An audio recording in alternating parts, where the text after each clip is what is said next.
Hello, bachcho. Let's see the question. The question says that a small block is shot into each of the four tracks as shown in the figure. Each of the tracks rises to some height. The speed with which the ball block enters the track is the same in all the cases. At the highest point of the track, the normal reaction is maximum in. ठीक है, यहाँ पर ये दिया कि चार track दिया, ठीक है, ऑप्शन ए है, बी है, सी है, डी है, ठीक है।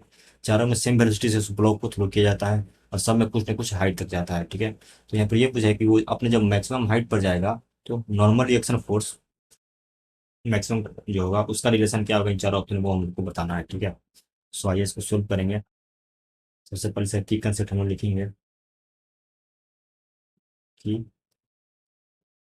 Concept that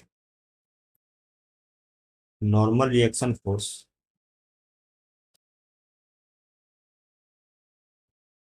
reaction force for circular tracks is given bye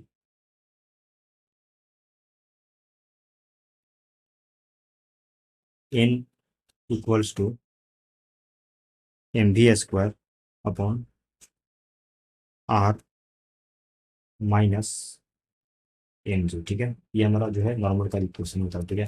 तो नॉर्मल जो है बेसिकली जिसमें बाकी सारा चीज कॉन्स्टेंट, मास भी सेम है, भी सेम है, तो रेडियस के जो है वो इनवर्सली प्रोपोर्शनल है, ठीक है, नॉर्मल रिएक्शन फोर्स, यानी कि जिसका ज्यादा रेडियस होगा उसका जो है नॉर्मल रिएक्शन कम होगा। So the order of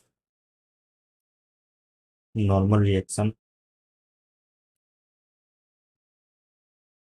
force at highest point will be, ठीक है। उसका ऑर्डर क्या होगा वो हम लोग को यहाँ पर लिखना है। तो जिसका रेडियस ज़्यादा उसका नॉर्मल रिएक्शन कम, तो रेडियस ज़्यादा किसका, सबसे ज़्यादा डी का रेडियस है, ठीक है। सो ऑप्शन नंबर डी हो जाएगा।